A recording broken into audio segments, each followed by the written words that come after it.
operations for MOE of certain law enforcement agencies. Why did I say that? Because in the budget of the Philippine Drug Enforcement Agency, there is a portion of their budget that allows legally to reward informants or assets that provide information and support a successful prosecution of suspects. And there's a legal budget for that, meaning they do give reward money for the information being shared by these assets. Okay, now Congressman Barbers, why should the Filipino people trust what goes on in either the lower house or in the Senate? If we look at just in recent history, Kerwin Espinosa alleged, accused, and said Laila de Lima took 8 million pesos through the driver, drug money. Then he recants. And then now he says Bato forced him to implicate Laila de Lima. But he accused Laila de Lima in Congress under oath. That's correct. Right, sir? So now you have Ruyina Garma. She is giving this testimony that there was a reward system. It is under oath. You had people who accused Laila de Lima under oath in the Senate and in the lower house, and now they're all saying they lied. So, ang lumalabas dito is, it seems the truth is very convenient when it suits the administration. And now it's the Marcos administration. Why should we believe those testifying? Well, in the first place, we do not believe hook, line, and sinker on these testimonies, even if this is accompanied by a sworn statement. Because the Quadcom requires all witnesses who wish to share information to execute an affidavit, so that in the future they cannot run after us and say we were pressured, we were tortured, we were under duress when we made that statement. Yeah. But didn't Kerwin Espinosa, didn't the PDLs, persons deprived of liberty, didn't they also issue an affidavit during Duterte's time when they testified in the lower house? Well, that's correct. No? They also issued the same affidavit. Kaya nga ngayon, Karen, what we're looking into right now is to make sure, because lying is now a culture, no, in the Philippines, no, when they appear before a congressional inquiry or investigation, it seems that lying is a very convenient way to allay the questions being propounded by members. No? So we feel that there must be something that we should do, and we are now in the process of looking into the probable liability of the lawyers who assisted the person who executed the affidavit. Kasi remember, when you execute an affidavit, you should do this in front of a lawyer. Number two, it is a notarized document. Yeah. Meaning, everything that they stated there are true and correct. No false statements are being issued to the best of their knowledge. And they swear to the truthfulness of this statement. So now, here comes a person recanting his previous affidavit, then maybe we can ask the lawyer who assisted them. That's one area that we're looking into, and probably will ask the legal department of the House of Representatives to study. Again, we do not 100% believe whatever the witnesses say. Well, because what we require, aside from them issuing or executing an affidavit, dapat merong corroboration from another witness who will testify, which is a testimonial evidence, or perhaps a document or a documentary evidence that will corroborate the statement or the affidavit being issued. So, bago kami maniwala dyan. Because retired Police Colonel Ruyina Garma actually implicated now Senator Bongo, right? Being the special assistant to the president, and she claims that in all the meetings, of course, when the alleged Davao model was brought up nationally, Bongo who was always beside the president, knew of the reward system, knew of the implementation. And also, NAPOCOM Commissioner Edilberto Leonardo, who allegedly facilitated the payment of rewards. So he's resigned, right? What happens now? Have you subpoenaed? Did he receive a subpoena to attend? You're referring to Colonel Leonardo? Yeah. I believe Senator Bongo has said he will not attend, right? Yes. I think that's also the statement of Senator Bato and Senator Bongo. Again, the invitations are already sent to them in several of the Quad Committee hearings. If they do not want to attend, well, we respect that because there's such a thing called interparliamentary courtesy. But if they do attend and share their views, share their side of the story, then we will be honored. And we will guarantee them that we will afford them all the courtesy that is expected of us to be delivered to them, to be accorded to them. Okay, but what about Edilberto Leonardo, the former head of the NAPOLCOM? He is presently detained at the House of Representatives because he was cited in contempt in the last committee hearing. And up to now, we have not actually heard anything from him. Maybe when we set the next Quadcom hearing, he would probably address the issues raised by Colonel Garma in her affidavit. And that's what we want to hear because that's the other side of the story, so to speak. Okay, now sources have said there's a witness who is willing to tell all before the Quadcom. Do you know this witness already? Well, what I personally know there are several witnesses who wants to appear before the Quad on several issues. One in Pogo, one in EJK, or maybe about 2 or 3, and the others are witnesses in the illegal drugs issue. But again, as we require these witnesses who want to testify, number one, we require them to submit to us an affidavit. And in that affidavit, we allow our legal team in the Quad Committee to vet them. If any of their statements in that affidavit is germane to the topic that the Quadcom is deliberating on, then maybe it can be considered as one of the witnesses.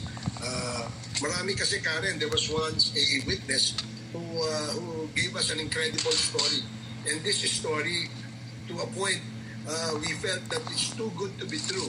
So we even had to resort to ask the assistance of the PNP to conduct a polygraph test.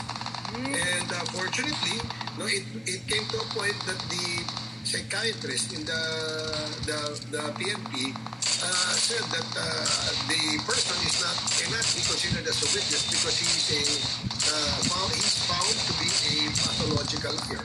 So that's why you did not put that person, of course, before the Quad Committee. That's correct. Kasi we're afraid that this might damage the credibility of the Quad. Kasi nga, lagi namin sinasabi, this is fair. We're just ferreting out the truth. Walang politika dito. We're not attacking anyone.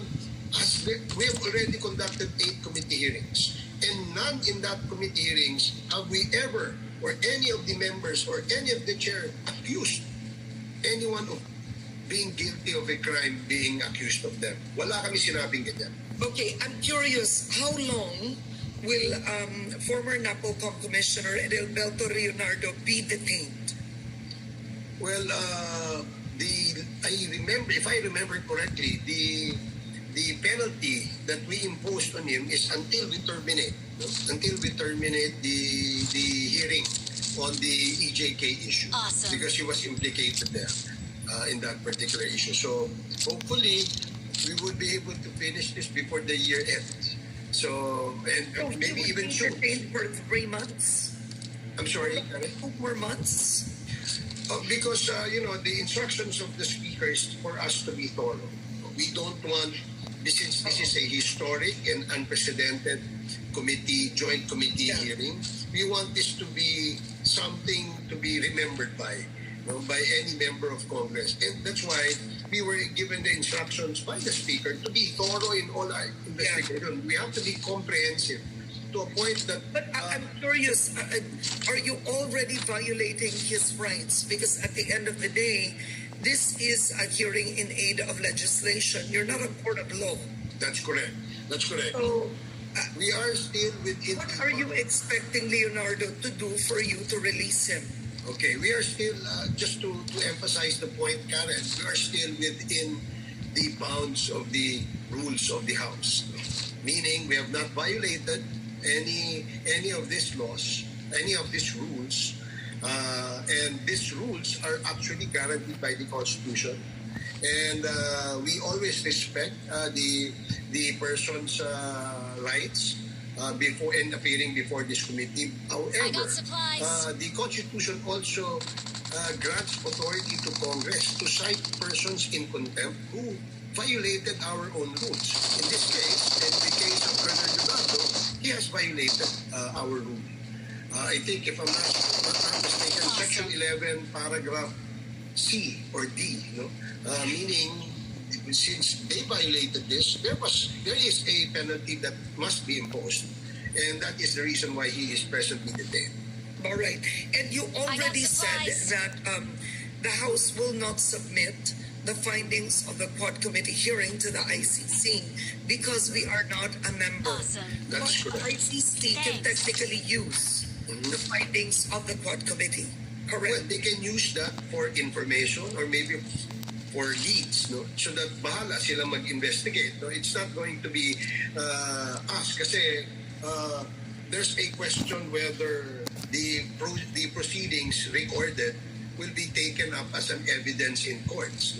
I think they will have to address that kasi hindi naman yan within the ambit of the committee, the Quad Committee.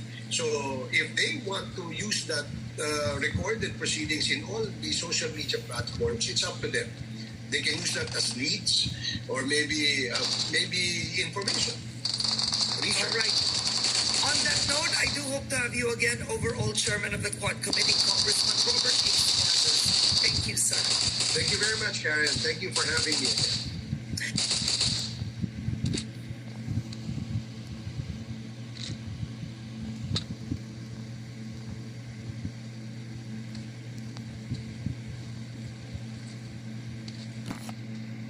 First-time boyfriend's Brazilian waxing experience.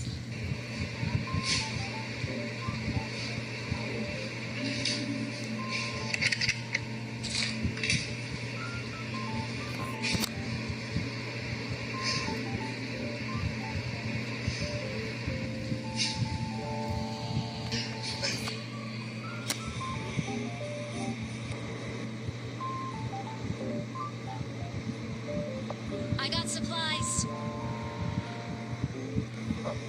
So how does it feel to experience your first ever boyfriend's Brazilian at Pink Parlor? It's not as painful as you thought it is. Before full leg waxing. Opo, kaya po priority kayo, taytay. Pero wala pa rin kami. Kung priority kami sa mata ninyo, bakit hindi kami nabibigyan?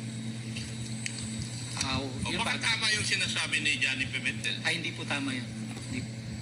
Ang confidential funds, hindi naman talaga sa pagkakaalam ko, no? Theoretically, hindi naman pwede ibigay ng isang ahensya sa kabilang ahensya yan. That is something that you can only use as per the JMC for purchase of information so that you can... Can I stop you there for sorry, Mr. Poa? Pero yun na, paulit-ulit tayo Awesome. Na it all boils down to the fact that you are using a certification of an activity of a different agency who never spent any single peso coming from your office to justify your expense. Tama mo ba?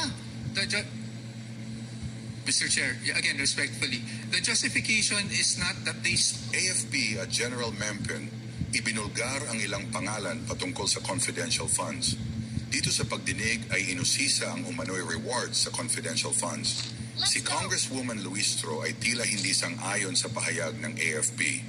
Si Congressman Acop naman ay may matinding paghihinala sa pagpapakawala ng funds matapos maitanong sa kung paano ito gamitin at ang mga priorities ng mga gusaling ipapatayo. Sa pag-usad ng pagdinig, marahil mahaba pa ang lalakbayin para malaman ang katotohanan sa rewards. Ito pong confidential fund na ito, pera ng taong bayan. We all of us are accountable to the Filipino citizens. Public office is a public trust. We should be accountable to the people at all times. And I do not understand why these people who are supposed to explain the 15 million is totally unaware of the same, because they are saying that they never use the DepEd fund and what they use is the fund of the AFP. While we understand, Mr. Chair, that confidential fund by its nature is not encouraged to be scrutinized, there is nothing under the law that prohibits the same as well. There are important observations, Mr. Chair. Number one, among all civilian agencies, DepEd is one of the very few with confidential fund. Two, DepEd had this confidential fund only in 2023 and never in prior time.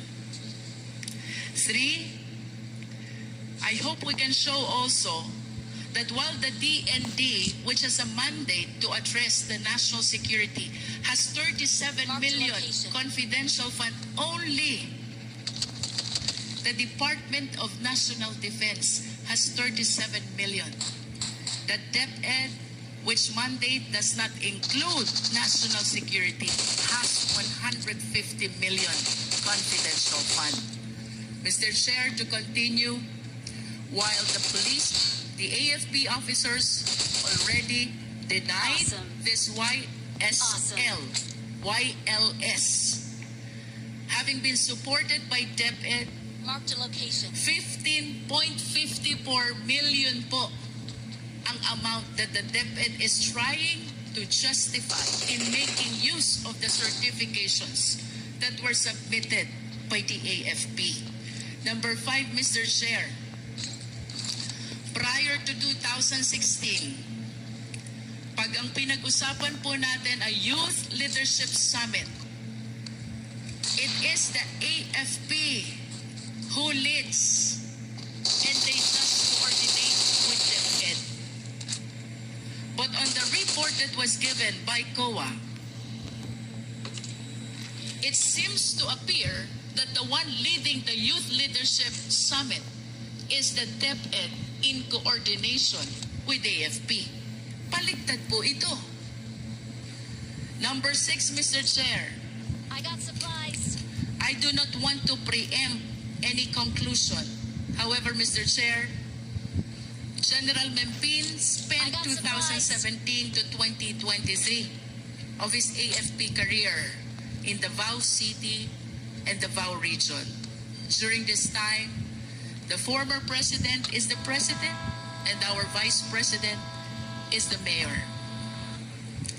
During those time, Mr. Chair, Davao City, while it is authorized to have and to utilize confidential fund, I believe has one of the highest confidential fund among the LGUs in the entire country.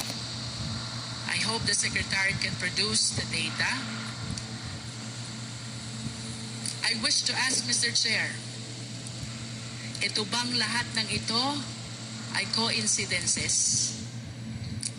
Given this observation, let us all be reminded that the leeway that is being given to confidential fund is to be able to address a very important concern, and that is national security of the country.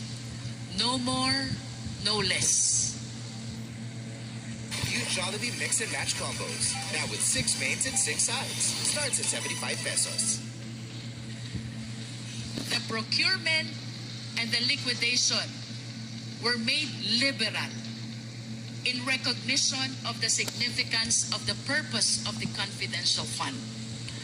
However, Mr. Chair, if there are glaring indications of irregularity already, as those that we have mentioned, plus the admission of the AFP, is it not that COA should address its mandate of making sure that all receipts and all expenditures are duly accounted for the Filipino people? Question number 1. Since when has irregularity in confidential funds been happening? 2. What has COA done so far with respect to its accounting rules in order to address the irregularity?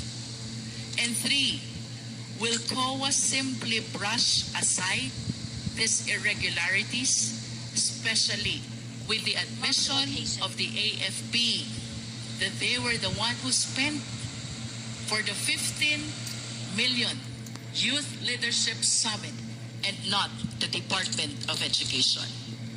Let us remember, regardless of which office in the government we belong, public trust always carries accountability. To tone down the mood of our investigation at para mas maintindihan po ako ng mga tao, mayroon hong prominent na line sa pelikulang Star Wars. Ang sabi, comes with great power is great responsibility. If you translate this to constitutional language, let us all be reminded, public office is a public trust. The trust that is given to us by the people carries with it due accountability. Thank you, Mr. Chair. Thank you, Congresswoman Luistro, the chair. Yeah, Mr. Chair. With the indulgence of Congressman Flores, Congressman Acob, the chair recognizes Congressman Acob. I would just like to ask some clarificatory questions regarding the interpellation of the Honorable Luistro. May I know who can answer me? Sino ang makakasagot? Kanino bang program itong sinasabi natin na Youth Leadership Summit? Is it a program of the DepEd, the Armed Forces of the Philippines? Kanino? Sino makapagsasabi sa akin? Major General Bajao? Bahaw, sir. Bahaw? I am recognized, Mr. Chair. You are recognized. Your Honor, it's a Philippine Army-wide program, a 3-day activity po. It's an activity included in the budget of the Armed Forces of the Philippines. Tama? Yes, Your Honor. It's one of PPAs insofar as your budget is concerned. Yes, sir. So in other words, when you conduct this event, you do not need the help of other agencies or the funding of other agencies. I would disagree with that, Your Honor, because we can only spend for our own troops, but the need of other participants and the subject matter experts have to be carried by participating agencies po. What is the legal basis why the program of the Armed Forces of the Philippines is participated on by other agencies of government? What is the legal basis? Your Honor, we just operate in the context of the Peace and Order Councils po. Our participation in the POC would also reflect on the participation of other agencies when we conduct this activity, sir. Direct question na lang, General. Did you receive any funds from the confidential funds of the OVP in the conduct of these events? No, sir. No. No, sir. There's no funds coming from. There are no funds coming from the Office of the Vice President. Yes, sir. No funds coming from. Thank you. May I ask Yusek Memphine? Yes, sir. Yusek Memphine, you are recognized. Why would yes? Why would certifications be addressed to you? Your Honor, Mr. Chair, as I mentioned to while ago, I was asked by the Office of the Secretary to get report from the... You were asked by the... Office of the Secretary. By the... Office of the Secretary. And who in the Office of the Secretary asked you that? Hindi naman pwedeng magsalita yung Office of the Secretary, di po ba? So there must be somebody from the Office of the Secretary who asked you to do that. And may I know who that is? It's our former Chief of Staff. And who might that be? Victory belongs to us. And who might that be? Former USEC Attorney Mike Poa po, sir. USEC Poa. Would you agree to the answer of the USEC member? Mr. Chair, Congressman Acop, yes, I confirm that. That you asked him to ask for the certification from the different unit commanders of the Philippine Army?